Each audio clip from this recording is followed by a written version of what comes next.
조합제 TV 시청자 여러분, 안녕하십니까? 휴일입니다. 세계사 산책을 시작하겠습니다. 이번에는 프랑스로 가겠습니다. 프랑스로 가는 이유는 오늘날의 한국의 사정을 다른 관점에서 한번 비교하면서 살펴보자는 그런 뜻입니다. 세계사의 하나의 원칙이 있습니다. 법칙이라고 그럴까요? 적전분열하면은 멸망한다는 것이죠. 적 앞에서 분열하면은 자멸할 수도 있고 적이 쳐들어올 수도 있고 해서 이것은 필망입니다. 적전분열. 저는 한국은 지금 적전분열 플러스 더 다른 심각한 사정이 하나 있습니다. 핵무장한 적 앞에서 분열한다는 사실입니다. 이것은 핵전분열이죠. 그리고 적전분열이 같이 왔습니다. 여기에 또 하나의 더 심각한 사태가 있습니다. 정권이 분열에 앞장서고 있습니다. 국민 분열을 시키는데 앞장서고 있다는 사실입니다. 말은 통합을 이야기하지만 행동은 분열이에요. 그러면 그 결과는 뭐냐? 대한민국의 멸망이냐? 그 멸망도 여러 종류가 있습니다. 그냥 어떤 국토를 하나 떼주는 것도 있고, 또는 완전히 나라가 없어지는 것 수도 있고, 그보다 더 심각한 것은 민족이 없어지는 거예요.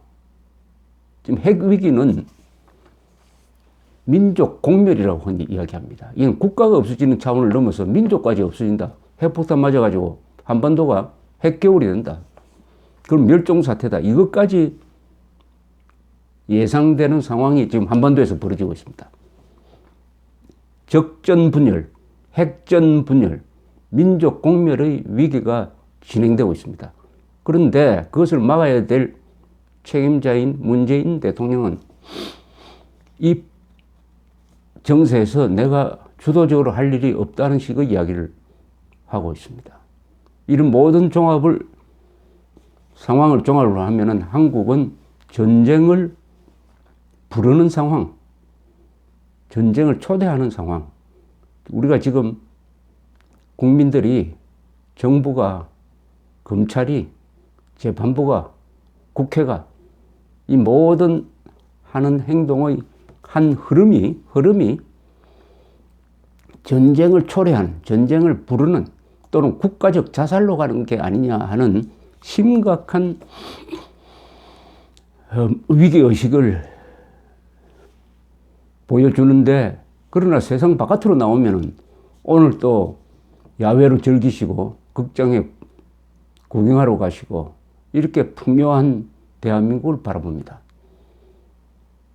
눈으로 보이는 대한민국은 천국 다음에 한국인데 헬조선이라고 하는 사람이 있어요. 그 헬조선이 빚어지고 있는 것은 정신입니다. 대한민국의 정신, 눈에 보이지 않는 부분입니다. 눈에 보이지 않는 부분에는 지금 헬조선 상황이 벌어지고 있습니다. 눈에 보이지 않는 게 뭡니까? 어제 재판부가 법치 정신, 헌법 정신을 위반해가면서까지 박근혜 대통령에 대한 구속 기한 연장 조치를 취한 거, 이런 거죠.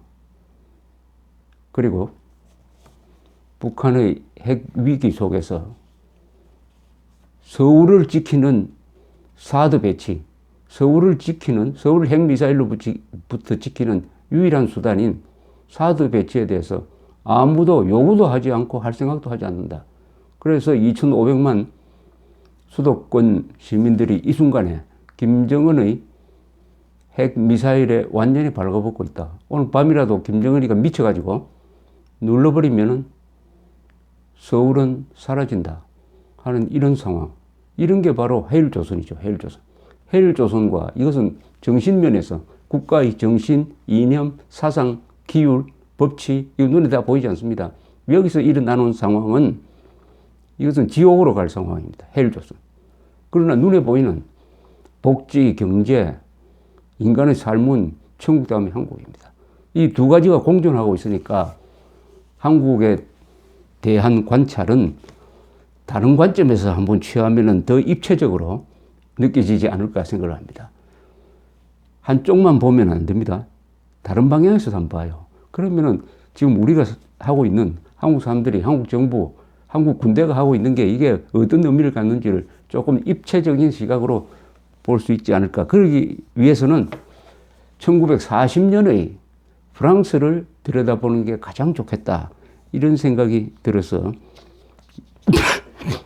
말씀을 하나 드리려고 합니다. 이 프랑스란 나라는 한국하고 정치 시스템이 참 비슷한 게 있습니다. 그게 좌우 대결입니다. 좌우 대결. 프랑스 대혁명 때부터 지금까지 프랑스의 정치를 좌우하는 것은 좌우 대결입니다. 이 좌우 대결은 진보나 보수 대결과 달리 그것은 정책 대결인데 좌우 대결은 신념의 대결입니다. 소신의 대결이고 철학의 대결이고 가치관의 대결입니다. 그러니까 양보를 할 수 없고 타협이 어렵습니다.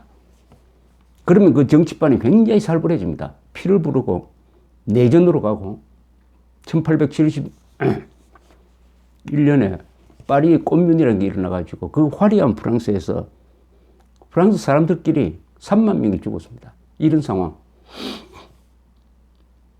자, 1940년을 이야기하기 전에 한 인물을 제가 소개했습니다. 앙드레 모로아입니다. 이 사람은 프랑스의 작가이기도 하고 평론가인데 유명한 책 3권을 썼습니다. 프랑스사, 영국사, 그 다음에 미국사를 썼습니다. 1차 세계대전 중에 4년 동안 영국 육군사령부에 파견된 프랑스 군 연락장교였습니다. 이때부터 영국과 아주 친밀한 영국 지도층과 친밀한 관계를 맺었던 사람입니다. 1939년 9월에는 독일이 폴란드를 침략함으로써 2차 세계대전이 일어났습니다. 초빙을 받았습니다. 앙드레 모로아는. 영국 육군 참모본부 근무, 프랑스 척 관전 연락무관의 자리를 제의를 받았습니다. 그리하여 1940년 5월, 6월에 걸쳐가지고 히틀러가 전격전으로서 브리츠크리그라고 그러죠. 전격전으로서 6주 만에 프랑스를 괴멸시키는 것을 영국 쪽에서 지켜보았습니다.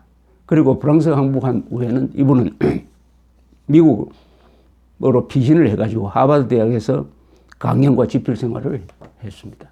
이 사람이 프랑스가 망하는 것을 현장에서 지켜보고 바로 그 5개월 뒤에 쓴 책이 프랑스에서 무슨 일이 일어났나?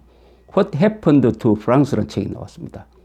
나중에 이 책은 Tragedy in France, 프랑스의 비극이라는 책으로 이름이 바뀌었습니다.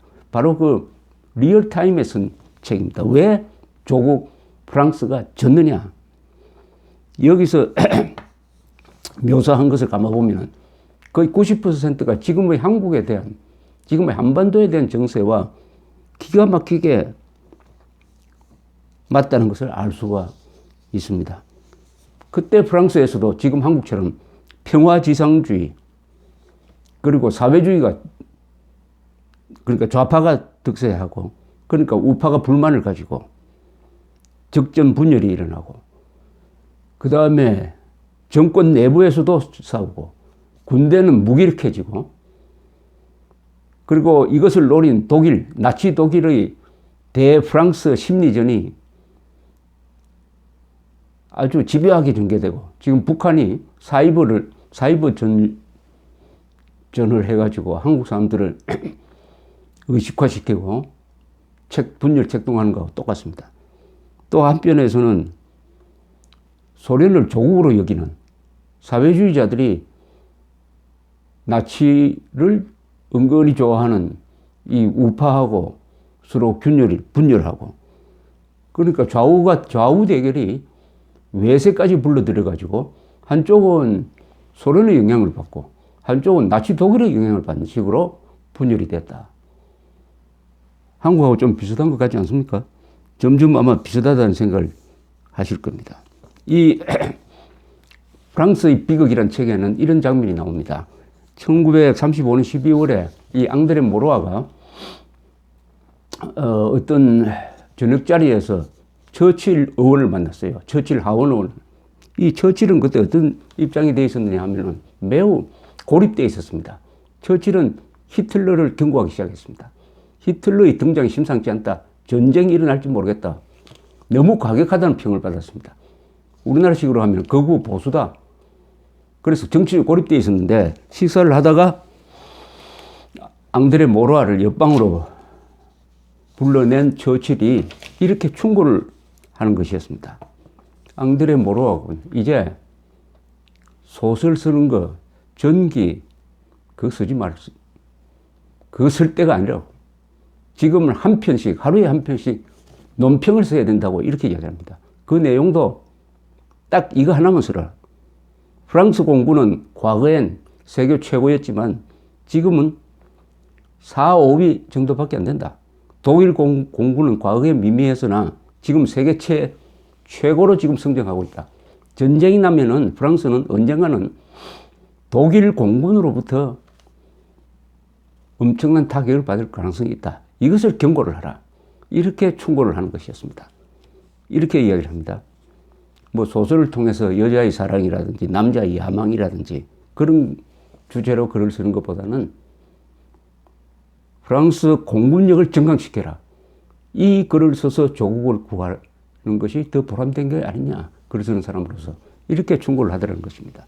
그러나 앙드레 모로는 그 약속을 그 권고를 지키지 못했다고 여기서 이 책에서 후회를 하고 있습니다.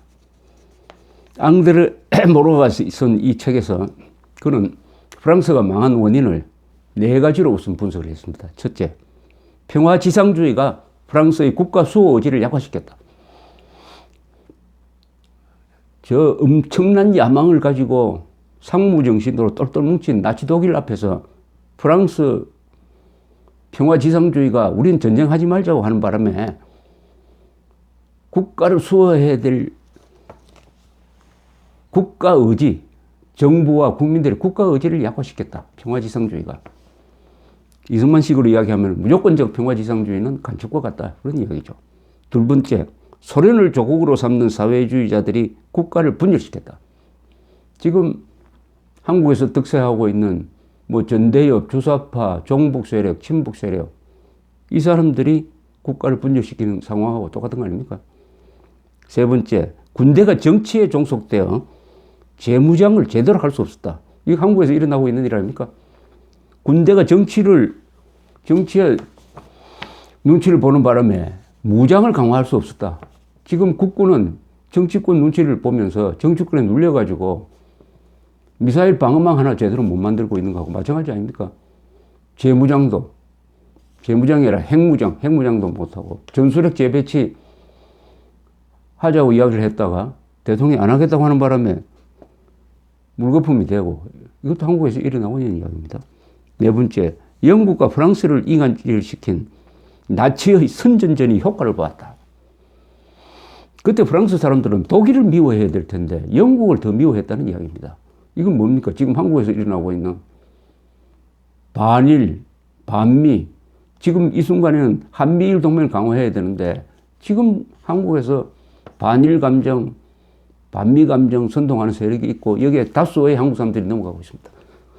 요 4가지는 프랑스가 망한 원인 4가지는 그대로 한국에 지금 적용되고 있는 것입니다.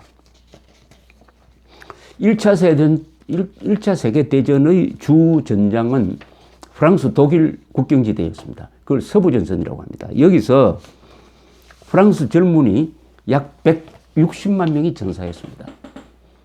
프랑스 20대가 40%가 여기서 죽었어요. 그러니까 프랑스는 이 전쟁을 싫어하는 사조가 일어날만 합니다. 날만 해요. 더구나 인구는 독일이 프랑스보다 많은데 앞으로 젊은이를 얼마나 더 희생시킬 것이냐 하는 점에서 프랑스가 소극적으로 나온 것은 이해를 합니다. 그래서 마지노선을 만들었죠. 절대로 돌파가 불가능한 마지노선을 만들어서 수세적으로 대비하기 시작했습니다. 그러니까 나라가 공세적이 아니라 수세적으로 됐어요. 독일은 어떻습니까? 1차 세계대전 때 지고 나서 프랑스한테 당하고 모욕을 당하고 베르사유 조약에서 엄청 불공평한 대우를 받았다. 여기 앙심을 품고 있는 차에 히틀러가 등장해가지고 그 독일 사람의 억울한 걸 내가 풀어주겠다. 이 모든 것은 공산주의자와 유대인의 음모 때문에 우리 독일 사람들이 고생하고 있다. 이렇게 내셔널리즘에 불을 붙여가지고 상무정신으로 똘똘 뭉쳐가지고 그리고 정격전이라는 이 탱크와 보병과 전투기를 결합한 입체적 전략을 가지고 딱 겨누고 있는데 불란서에서는 평화주의, 무조건적 평화주의, 그 다음에 좌우 대결에 의한 국론 분열, 그리고 국군이 군대가 정치권 눈치를 보는 상황으로 몰려버렸다. 이런 상황에서 이제 전쟁이 일어나는 것입니다. 전쟁이 일어나는 것입니다.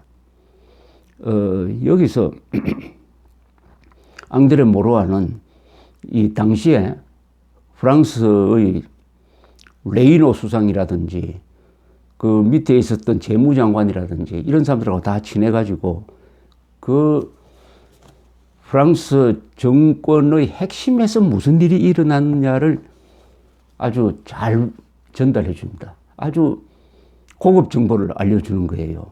알려줍니다.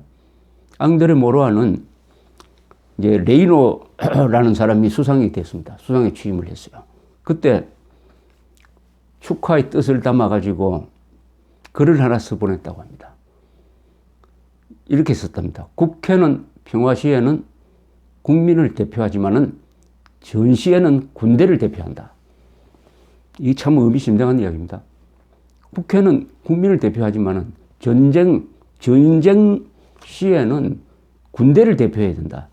군대를 지금 우리나라 정치인처럼 군대를 무슨 동네북으로 삼아가지고 이리 쑤시고 저리 쑤시고 모욕을 주고 수사하고 조사하고 하는 식으로 할 게 아니라 전시에는 국회가 정치인이죠. 정치인이 군대를 대표해야 된다. 군대가 뭐 모자라는 게 없느냐? 군대가 아쉬운 게 없느냐? 군대의 불만은 뭐냐? 이것을 정치가 대표해야 이게 전쟁이 된다. 요 짤막한 말이지만은 한국 정치인들, 한국 지금 집권 여당 문재인 대통령한테 주는 글이라고 생각합니다. 국회는 평화시에는 국민을 대표하지만은 전쟁 시기, 지금 한국 전쟁 시기 아닙니까? 전시에는 군대를 대표해야 된다. 그러나 사태는 완전히 반대로 흘러갔답니다. 그 충고는 먹히지도 안 하고. 자, 이때 프랑스 군의 총사령관은 가무랑 원수란 사람이었어요. 이 가무랑 원수는 이 사람이 또 이런 분위기에 이 편성을 했는지 영향을 받았는지 아주 소극적이었습니다. 이 가무랑 원수는 어떤 점에서는 또 정치인보다 더 소극적이었어요. 그러니까 프랑스 군대가 선제 공격을 해야 되는데 선제 공격할 타이밍을 가무랑 원수가 무사 안일 수비 위주로 나가는 바람에 놓친 것입니다. 언제 놓쳤느냐? 1939년 9월에 독일군이 폴란드를 칩니다. 그러니까 병력을 폴란드 전선에 집중시켜요. 그럼 그때 프랑스하고 마주하고 있는 그 서부 전선의 독일군 병력은 줄어들었습니다. 이때 프랑스 군대가 쳤다면은 독일은 무너졌을 것이다. 독일군은 무너졌을 것이다. 이렇게 봅니다. 그러나 그것은 선제 공격을 해야 되는데, 이 가모랑 원수 이야기는 우리는 1차 세계대전처럼 이렇게 인명 손실을 많이 가져오는 그런 전투는 할 수가 없다. 그런 인명 손실을 최소화해야 된다. 이러면서 그 결정적 시기를 놓쳐버렸다. 이것을 지적을 하고 있습니다. 그런데 앙드레 모로아가 독일군이 본격적으로 이제 프랑스를 치는 것이 1940년 5월인데 그 직전에 레이노 수상을 만났더니 레이노 수상 이야기가 내가 수상이 되어서 군대를 점검해 보니까 이 탱크 이 부대가 서류상에만 있다. 실제로는 이렇게 물론 없다는 게 아니라 이렇게 있는 게 아니고 대포와 기관총은 지금 창고에서 잠자고 있다. 독일은 240개 사단을 가지고 있는데 우리는 실질적으로는 100개 사단밖에 안 된다. 이러면서 국방장관 욕을 한참 하고 있더라는 겁니다. 그 순간에도 한 영국 장교가 그런 불란서의 지도부를 보고 이렇게 평했다는 것입니다. 불란서 정치인들은 서로 싸우는데 바빠가지고 독일군과 싸울 시간이 없다. 이 이야기는 지금 현재 한국의 국가 지도부에 해당하는 거 아닙니까? 박근혜 대통령을 그리고 이명박 세력을 제거하기 위해서 쓰는 노력이 하도 많고 집요하고 해가지고 김정은하고 지금 싸울 시간 없는 거 아닙니까? 김정은하고 반공 보수 세력을 약화시키기 위해서 쓰는 그 정력을 김정은과 북핵에 대해서 써야 되는 거 아닙니까? 이것도 프랑스하고 한국이 참 기가 막히게 비슷한 겁니다. 비슷한 겁니다. 여기서 또 앙드레 모로아는 이런 이야기를 합니다. 1차 세계대전 때 비교를 합니다. 1차 세계대전 때도 프랑스의 정치권이 분열되어 있었답니다. 그러나 전쟁이 딱 나자 당시 대통령 포앙칼레와 클레망소가 그렇게 숙적인데 전쟁 지도에 관한 하는 두 사람이 힘을 합쳤다는 겁니다. 클레망소와 포앙칼레가. 그러나 2차 세계대전 때는 개인 감정이 너무 개인의 정치인들의 수상과 국방장관 그리고 최고사령관 사이에 개인 감정이 너무 나빠져가지고 이게 전쟁 지도라는 대의를 그르치고 말았다. 이렇게 그 자세한 에피소드를 가지고 이렇게 쓰고 있습니다.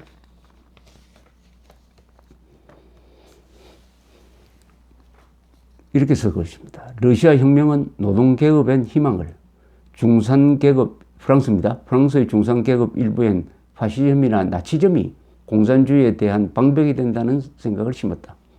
소련과 독일은 프랑스 국민들에 대한 선전전을 통해서 서로 자기 편으로 끌어들이려 했다.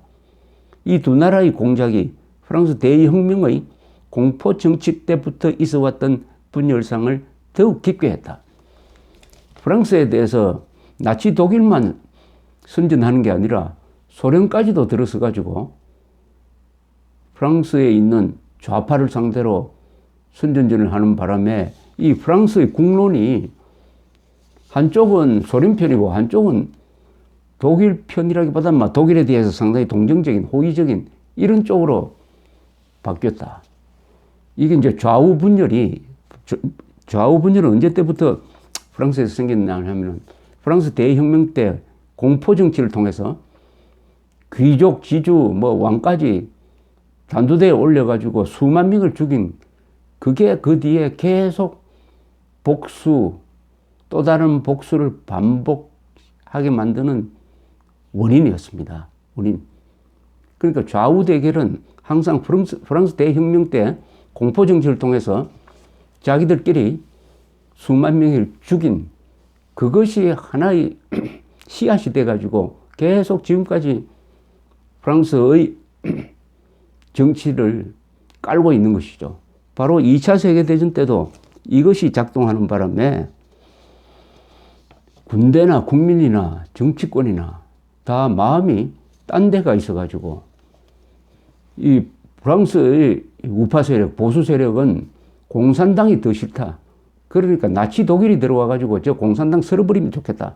이런 생각을 하고 있었고 이 공산당은 우파가 더 싫다. 우파가 더 싫다. 그러니까 나치 독일에 대해서는 유감이 별로 없고 더구나 1939년에 독소 불가침 조약이 맺어졌습니다. 스탈린과 히틀러가 어떻게 됐냐? 그 원수 사이가 불가침 조약을 맺으면서 한때 우호 관계를 유지하니까 그때까지 독일 욕하던 프랑스의 좌파들이 독일 욕을 하지 않아요. 이렇게 되니까 좌나 우나 나치 독일에 대한 적개심이 약화되어 버렸다. 적개심이 약화되면은 어떻게 되느냐?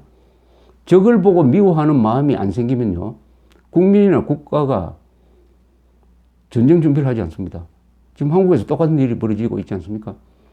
한국의 좌파는 하는 일이 김정은 북핵 그 위험하지 않다, 이렇게 이야기하고 있지 않습니까? 또 그걸 하도 당하다 보니까 미워하는 마음이 많이 생긴 한국의 보수 세력의 일각에서는 아마 김정은보다도 한국의 종북 좌파 세력이 더 나쁘다, 이렇게 생각하게 될 겁니다. 그렇게 생각하면서 어쨌든 우리가 힘을 모아서 타도하고 견제하고 미워해야 할, 분노해야 할 대상인 김정은에 대한 분노는 약해지는 것이죠. 이것도 프랑스에 있었던 거하고 아주 기묘하게 같습니다. 이런 풍조가 널리 알려지니까 이게 노동자, 프랑스의 노동자는 직업윤리가 붕괴되고 기업인들도 이기주의에 빠져가지고 납기, 무기를 만들어서 납기도 제대로 맞추지 않고 완전히 프랑스 전반적으로 저 국가 지도부에서 밑에 노동자까지 기업인들까지 다 국가를 목숨을 걸고 지켜야 되겠다는 의지가 약화되었다. 이럴 때 1940년 5월 히틀러가 프랑스를 침공하는데 그 침공하는 전략이 프랑스 군이 예측했던 것하고 완전히 다른 방향으로 왔습니다. 프랑스 군은 과거의 1차 세계대전 때처럼 주력군이 벨기에를 통해서 들어올 것이다.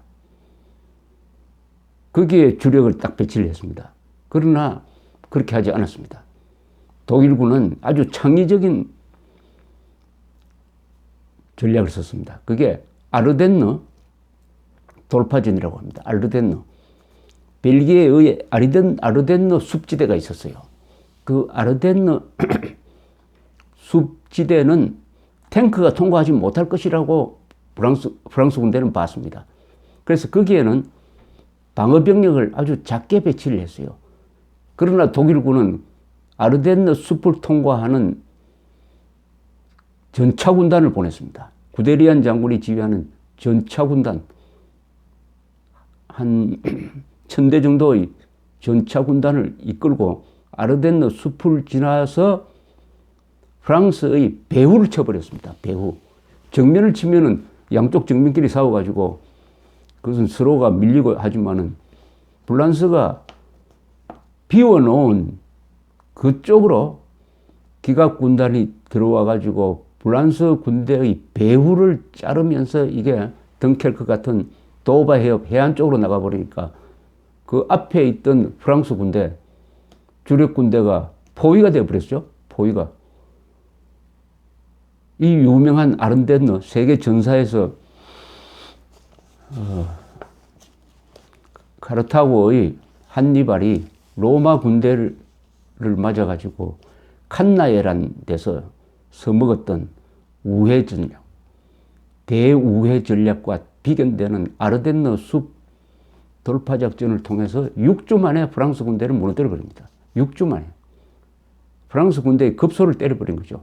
그때 많은 사람들이 프랑스 독일하고 싸우면은 1차 세계대전처럼 몇 년을 끌 것이다, 이렇게 봤는데 6주 만에 프랑스 군대가 무너져 버렸습니다.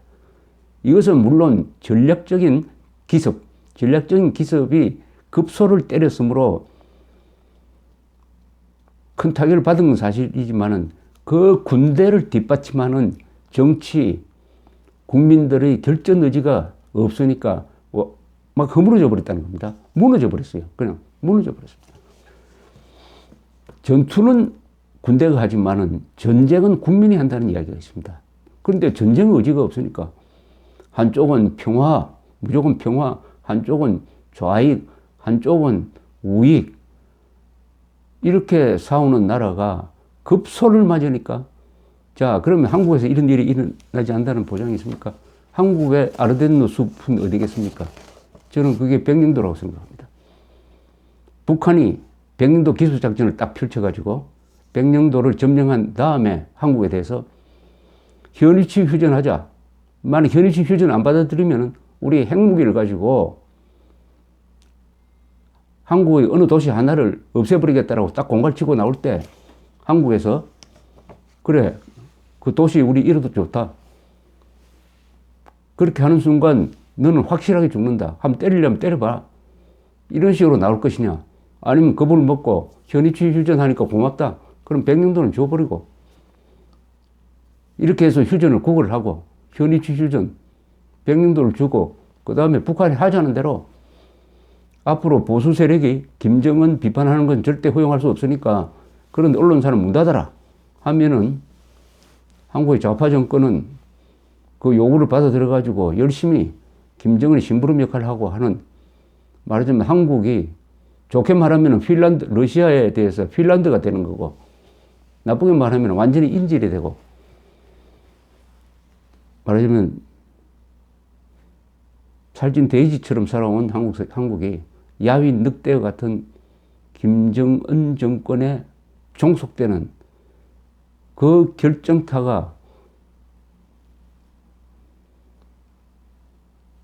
백령도 점령 후에 북한이 핵카드를 쓸 때 한국이 어떻게 나오느냐에 따라서 그런 상황이 1940년의 불란서가 한국에서도 재현되지 않을까 하는 그런 걱정을 하고 있습니다.